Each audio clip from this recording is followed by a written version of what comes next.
My deadbeat father told me that I was not his daughter anymore. Now he expects to walk me down the aisle, so I told him that only family is invited.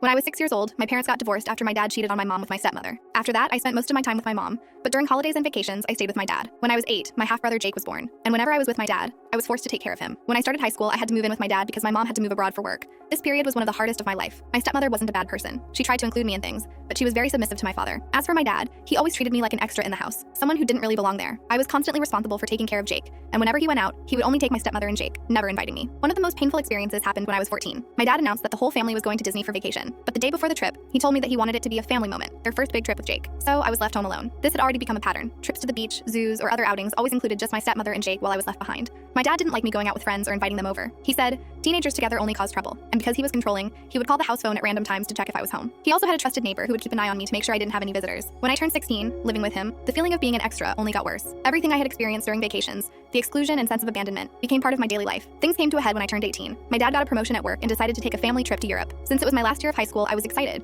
thinking I'd finally be included. But then he told me he didn't have enough money for a trip for 4, so it would just be to celebrate Jake's 10th birthday. I had to stay home. That's when I snapped. I told him he was being unfair and that he shouldn't have given me false hope. I explained how I'd felt over the past years, and he called me ungrateful and spoiled, saying that I lived with him rent-free. The argument escalated and he kicked me out of the house, saying I was no longer part of the family and not even his daughter. He literally threw me out and tossed my things onto the sidewalk. Luckily, a friend lived nearby, and I stayed at her place that night. The next day, I went back to see if my dad had calmed down, but I found my things still on the sidewalk, and some even in the trash. My stepmother had kindly saved a few items for me and handed them over. After that, my dad never reached out, except to call and yell at me a month later when my mom stopped sending him money for my expenses. A few months later, I got into an engineering program in another state, where I met my now fiancé Mark. He was a senior and we soon connected, realizing we had a lot in common. We started dating, graduated, and now work in the same field, though at different companies. A few months ago, Mark proposed, and I happily said yes. I have social media, but I rarely use it. I've had Instagram for about 6 years, but haven't even posted 10 pictures. I think one of my relatives must have told my dad about the wedding because about a month after I accepted the proposal, he reached out to me through Instagram, saying he was excited to help with the wedding. I was surprised, both that he had messaged me and that he genuinely thought he would walk me down the aisle. I responded saying he wouldn't be walking me down the aisle because my stepfather would, and that the wedding would be small, just for my close family. After that, I blocked him. The only thing I received was a letter delivered by Jake. In the letter, my father expressed how sorry he was.